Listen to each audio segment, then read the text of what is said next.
Hello everyone, welcome back to Amara. This is a weekly news show where we'll discuss some of the weird, strange, and just downright odd things that have happened in the art and history fields. I'm your host and personal curator, Amara Andrew. This week is going to be out of this world, this episode. We're going to outer space twice, so get ready for that. This is also going to be kind of a longer episode. I have some really cool updates to start off with. So anyway, before we get into that, this week we're going to be talking about a very rare Christopher Columbus document that was repatriated from the United States to Italy, a series of capsules containing art headed to the moon, and the first transplanetary artwork that'll move forever in deep space around the sun that is being launched this year. So, like I said, a very spacey episode, so let's just get straight into the episode. That was a little redundant. Episode. Anyway, hello, welcome to the show. How has your week been? I hope it's been good. This has been a super busy week for us, not only like work-wise, but just personal life-wise and everything. We went to the National Card Convention, which is like the largest sports card convention maybe in the world, definitely in the country. But it's a huge thing that happens here, I think every other year. It's really fun. It's held in Rosemont, which is just outside the city. I live in Chicago. And it's just really fun. It's just huge. You have a lot of people who are very into sports cards. I'm personally not. Jeff is more so.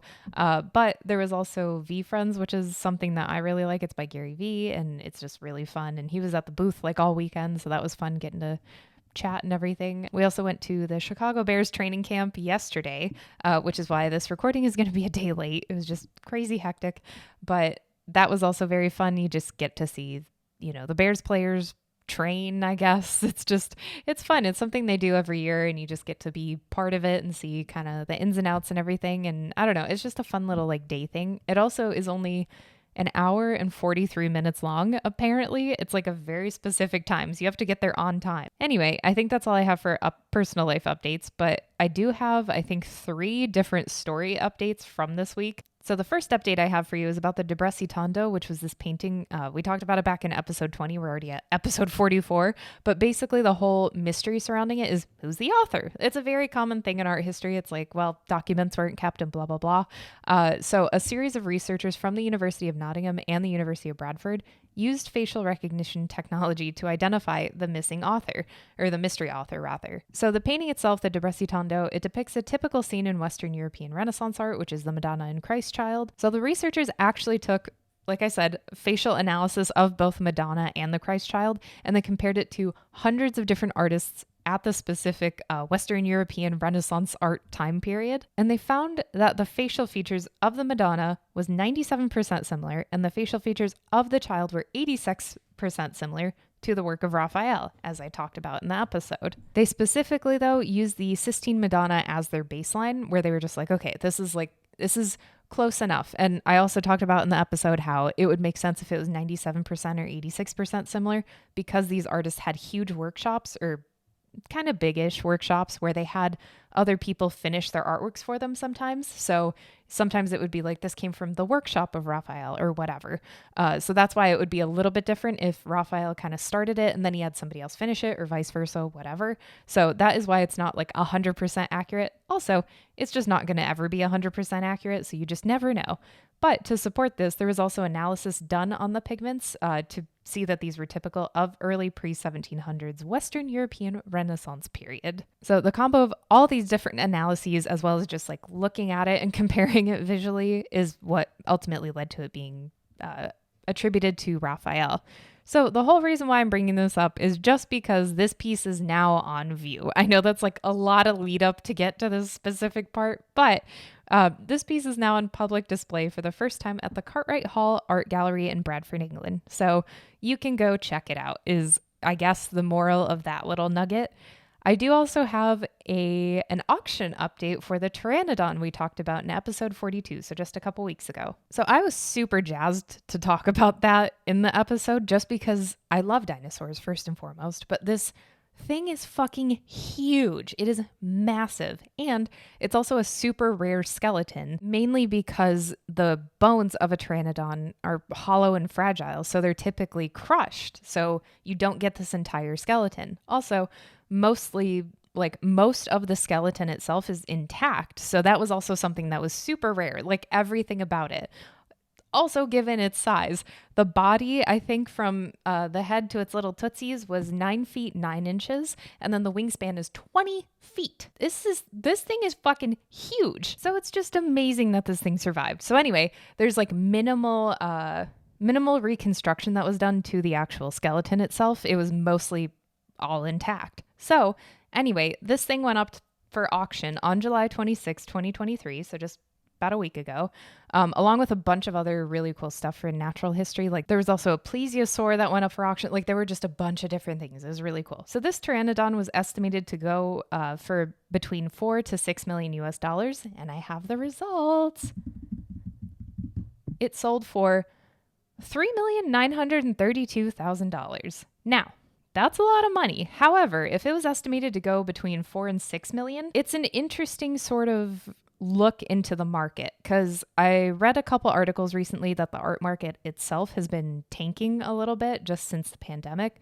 During the pandemic, like 2020 to 2022, the sales of art and luxury goods and things like that skyrocketed. It was huge, which I talked about actually last year too. I did like a little summary of Sotheby's and Christie's auctions. This, I think, is a really interesting sign of the current state of markets, where people aren't spending as lavishly or as luxuriously as they were before, or investing in these kind of one-of-a-kind sort of pieces. I don't know. I guess this is also a very specific piece. I mean, it's fucking huge. You have to have a massive space to put it. It's also not known who bought it yet. It wasn't immediately clear, but I guess if I did some digging, I could probably find it maybe. I don't know. I wonder if this is a sign of the times, so to speak. We also talked about the plesiosaur in that episode, and I said that I would give you an update.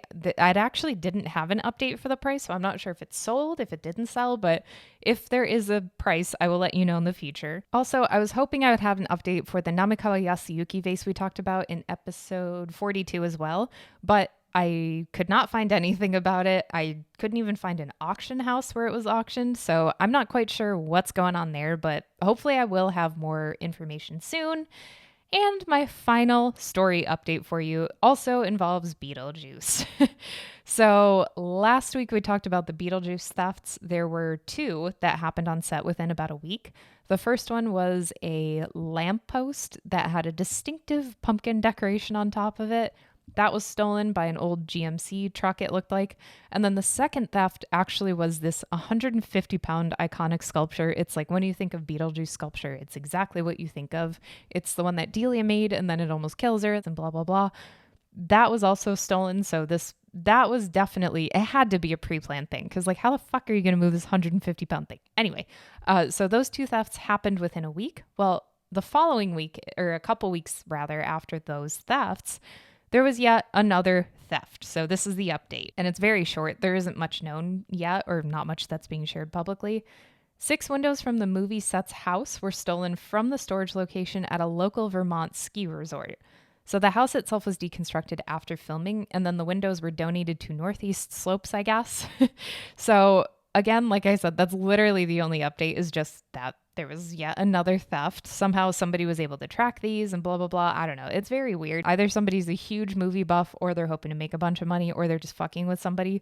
But either way, those were also stolen, so nothing's known yet. I do have a feeling that it's like the same person / people, but I don't know. It doesn't really matter to me either way, but I just thought it was interesting. So let's get into the stories.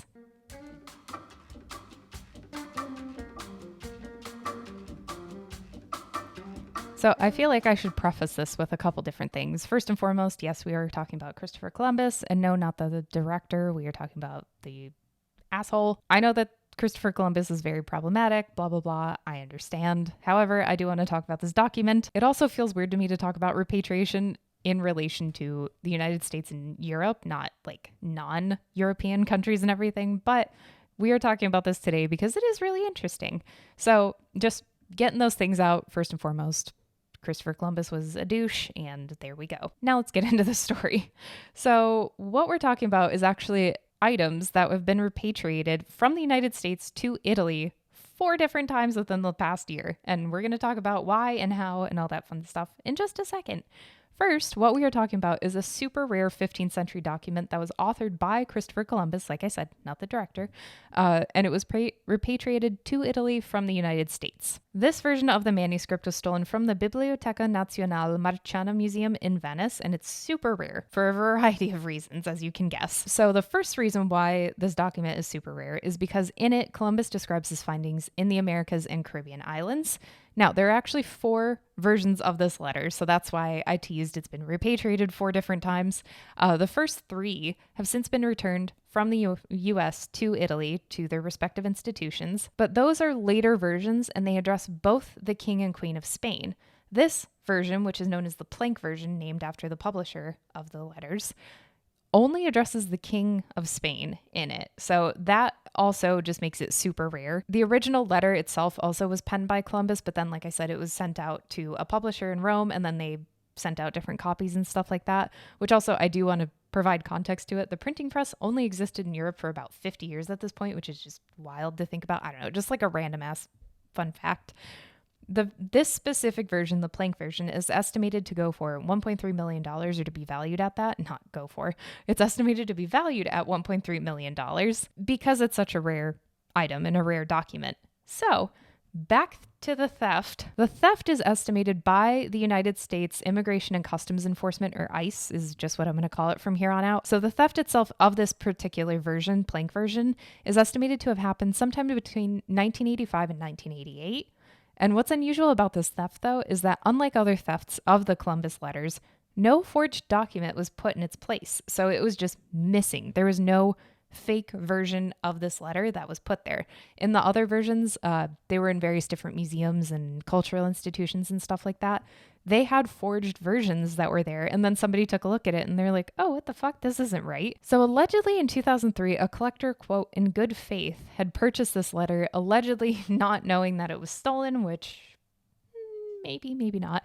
I'm not going to get into that, though. It's unclear how or why, but in 2019, it seems that this individual who had purchased the letter contacted the U.S. Attorney's Office, where experts were able to determine that this was in fact the stolen letter. I don't know if maybe a call was put out or something like that. I think in 2018, actually, one of the letters was repatriated to Italy, so I'm sure that was in the news, and then somebody was probably like, oh, fuck, that's what I have in my collection, or they were just like, I don't want to get caught. Either way, I'm not going to go too into that, but eventually they contacted the U.S. Attorney's Office, and then they were able to determine, yes, this is the stolen letter. The person who had purchased it then voluntarily handed it over to the U.S. government, who then negotiated its return.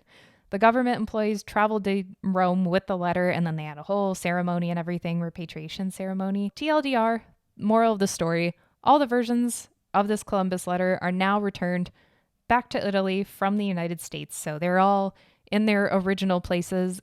Hopefully there's an update on who actually stole these, because that's really interesting, and how they made the forged documents and all that. I don't know. I would really like to know, but end of the day, they're all back. Repatriation. Columbus sucks. The end. So on to the next story.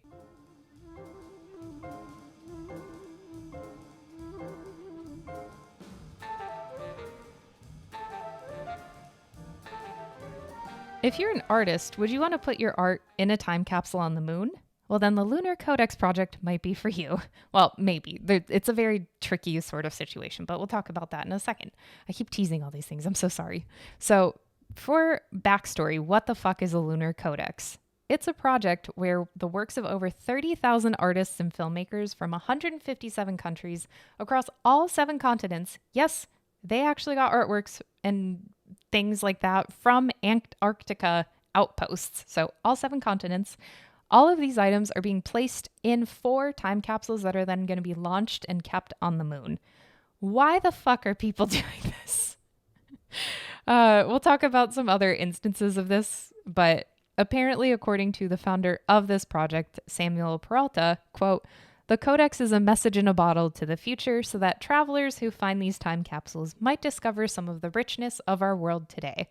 It speaks to the idea that, despite wars and pandemics and environmental upheaval, humankind found time to dream, time to create art." End quote. It feels a little idealistic, however, and a little reductive, but I'm going to skip past that for a second. What inspired Peralta to do this was the fact that he was part of a different initiative called Writers on the Moon, where he actually contributed some of his writings. So this then inspired him to create his own version of the project. So during COVID, all of us locked in our houses, lots of time to think.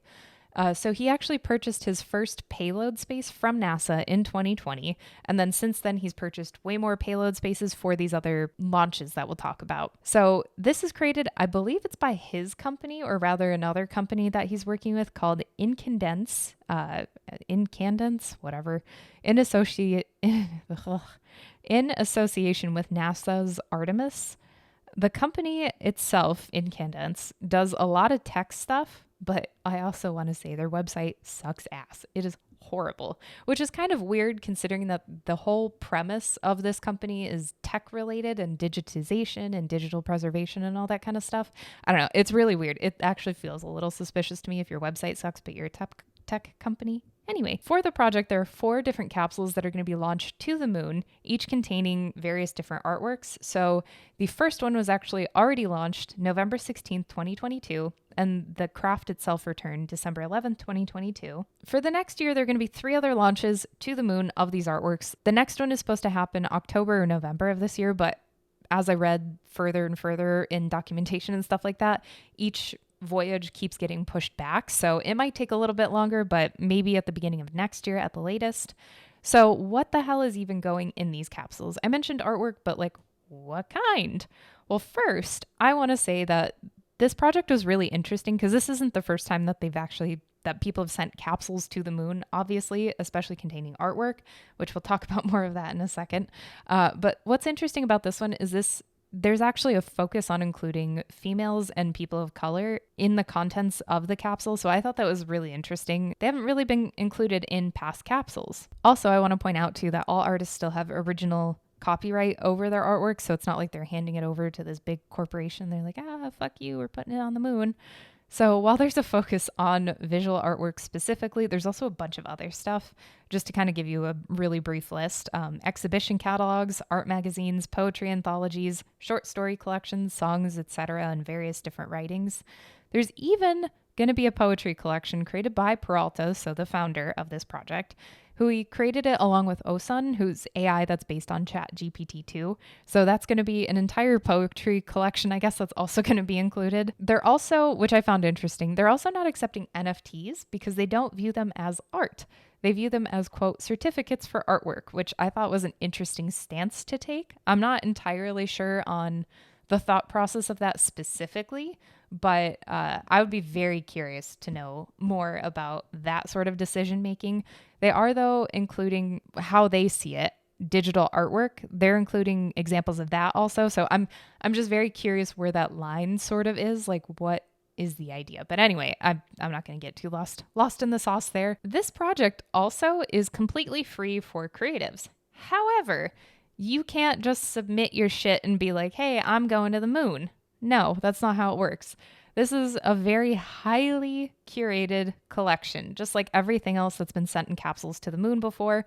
This is extremely curated, extremely stringent, and Peralta said that he's very much focused on things of historical significance, so it's very specific who and what is being sent to the moon, which I guess makes sense, obviously. On the website, there is no actual amount of artwork that's being collected. Peralta actually in the FAQ on the website says that he's lost count. So at least 30,000 artworks, but probably a fuck ton more. Like think of 60,000 artworks just as like a healthy estimate. How the fuck are you putting 60,000 artworks in these time capsules that are, I presume, small? Well, as I had said, the company Incandescence, I'm totally butchering that, I'm so sorry. They're a digitization company. So they're actually digitizing all of these artworks to a series of digital memory cards that can hold 150,000 laser-etched microscopic pages of text or photos on one 8.5 by 11 sheet. So a standard piece of copy paper here in the United States. That's what's going in the capsule. That's actually really fucking cool to me. I wish, oh my God, I was an archivist for a really long time, so that just jazzes me up. But that would be so cool to have if you just open a filing cabinet and it's just one thing. I don't know. It's really neat. I love being able to touch the physical stuff though. So I'm not too into digitization, but for whatever catastrophes and stuff. It's pretty cool. So then I asked the question, why are we so obsessed with putting shit on the moon? This has happened consistently since 1969. It's really weird to me because also we're not really putting things that are necessary for human life. We're putting weird shit up there. So anyway, the first project appears to be the Moon Museum, which was put on the moon by Apollo 12 in 1969. This was a small ceramic wafer that was etched by Robert Rauschenberg, David Navros, Claes Oldenburg, John Chamberlain, Forrest Myers, and Andy Warhol, and was actually smuggled to the moon on the leg of the lander, I guess, which I thought was kind of fun. Yet another art object was brought to the moon. This one, though, was a lot more sentimental. This was called the Fallen Astronaut. It was brought on Apollo 15 in 1971, and it's a 3.5-inch tall aluminum statue that was made by artist Paul van Hooijdonk. I'm so sorry. And it was made to honor those who had died in space exploration so far. And there's like a little plaque that goes with it too. That one was very sweet. It's a very modern sort of statue. So it's not like an actual astronaut. It's really cool. I actually very much enjoy it, and especially the symbolism behind it. Then in 1977, there was also NASA's Golden Record, which includes a wide variety of different sounds, images, dialects, things like that. And also various greetings from ancient Akkadian to modern Wu. So it's really interesting. And then just recently, contemporary artists like Jeff Koons, Sasha Joffrey, and Shu Bing have taken it upon themselves to try sending their own artworks to the moon, some more successfully than others. So now this is just going to be the latest project that is being sent to the moon. Like, there's so many projects that are being sent to the moon right now, and it's really weird, which we're actually going to talk about yet another one in like 2 seconds with our final story. But I just couldn't help. I was just thinking to myself, like, I guess I go to dystopian future mode first and foremost, because I was thinking, if you're on the moon and you find something and you dig it up and you're like, oh, cool, food. And then you open it and it's like, what the fuck is this? This isn't food or like supplies or whatever you need. I'd be like, stop sending artwork to the moon. We got enough art on the fucking moon. I just need food, shelter, maybe a blanket. That's all I need. I don't know. It's so weird because it feels, I mean, obviously food will go bad, blah, blah, blah. I know I'm not that much of an idiot. I'm an idiot, but not that much.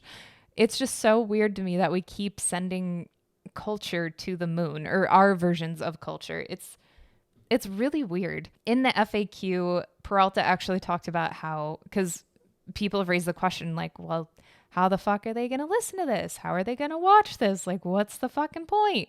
And he brought up a really good point, which I hadn't thought about.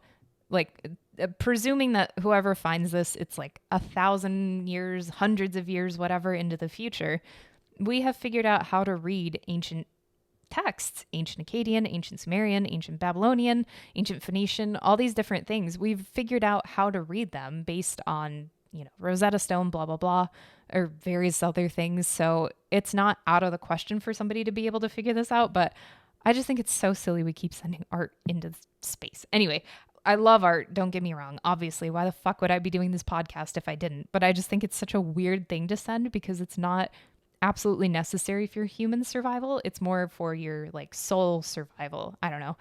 I guess it'll make things better on the moon, but let's go to our third and final story and we'll learn more about what's being sent to the moon.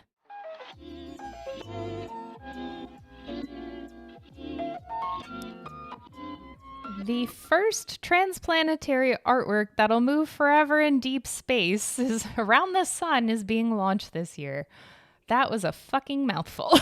This is actually really cool. I mean, everything else we've talked about today so far is really cool, but this one is really neat. Brazilian-American artist Edward Koch, I'm just going to say Koch. His last name is spelled K-A-C, but for the purpose of this, I guess I could say Cuts. I'm not entirely sure how it's supposed to be pronounced, to be honest, but we're going to go with Koch.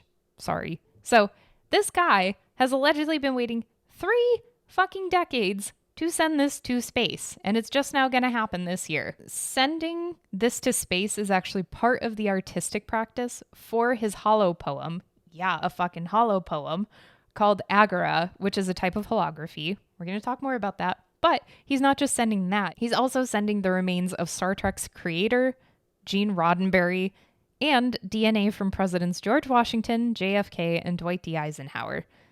We're going to talk a little bit more about why he's also sending them, but we don't really know why specifically them yet.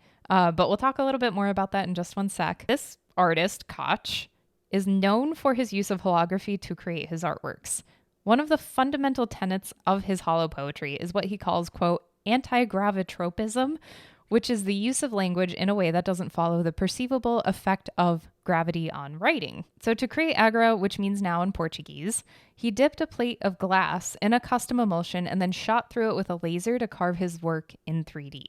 He then trimmed down the plate to 1.5 centimeters square, and then when a laser shone through it at a 45-degree angle, the word Agora is projected in cyber green. It looks really fucking cool. So if you're watching this, obviously you can see the photos. If not, go Google it. It's really interesting. Also, I want to point out too, the title Agora, his artwork in Portuguese, it has a small accent mark, the acute accent mark over the A, the first A. And that means that it refers to space. Without the accent, it refers to time. So either way, it's really cool because it means now, but it has different meanings and different connotations. So as I mentioned, this has taken 3 decades to complete.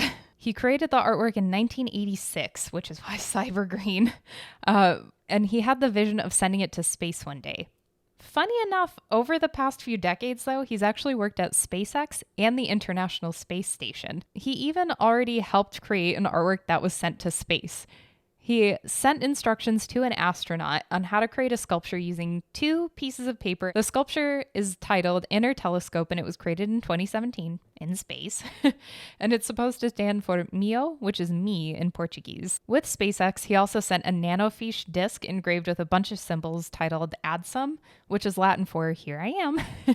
The disc is supposed to be launched in early 2024 into space, so he's going to have a lot of space artwork, I guess, which is really neat. For his own artwork, though, he actually has an interesting viewpoint on it. He's viewing his piece, Agora, as being, quote, a piece of anticipatory space archaeology that would be discovered by future rather than contemporary audiences. So he's kind of also making his own time capsule, which is really interesting. We're all having this sort of time capsule moment, I guess. To get Agra out into space, he is partnering with the company Celestis, which we're getting to why all the presidents and bodies and shit right now. Their company, though, focuses on launching people's creative remains and DNA samples and digital messages into space. That's a fucking company. If you hate your day job, you could send dead people into space.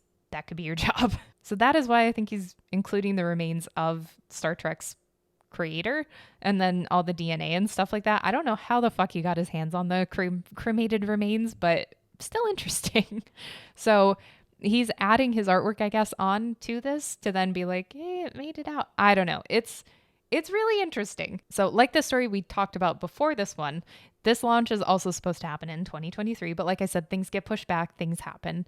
It'll be on an Enterprise flight and will be Celestis' first deep space voyage. This craft is destined for infinite orbit around the sun, and its path will lie somewhere between Earth and Mars or Earth and Venus, because it's heliocentric, so it's just going around the sun.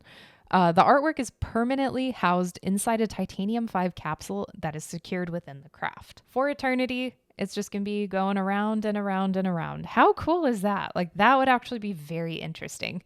I wonder if this is going to be, if it's going to lend credence to other copycats and things like that in the future, but I don't know. We'll see. Maybe I'll send something into space. Who knows?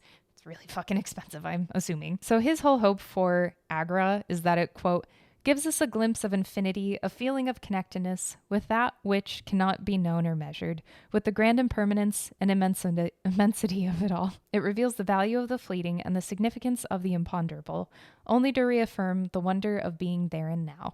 So I think that's a really beautiful way to wrap up this episode of By Amara. Let me know if you want to have interplanetary artwork. It's just really fascinating. I think it's such a cool way to, forever memorialize yourself. It also is fascinating seeing how many people are obsessed with this idea of legacy, which we all are because death is scary and blah, blah, blah. But I think it's fun because now we're doing space archaeology. We're just putting a bunch of shit out into the atmosphere, which I don't know. At the end of the day, it is weird, but I think it's cool. So anyway, if you like this episode, please be sure to like it. Subscribe to hear more in the future, or if you hated it, I'm so sorry, and I hope your day is good. Thanks for hanging out for a little bit. And as always, I'm Amara Andrew. Never stop creating.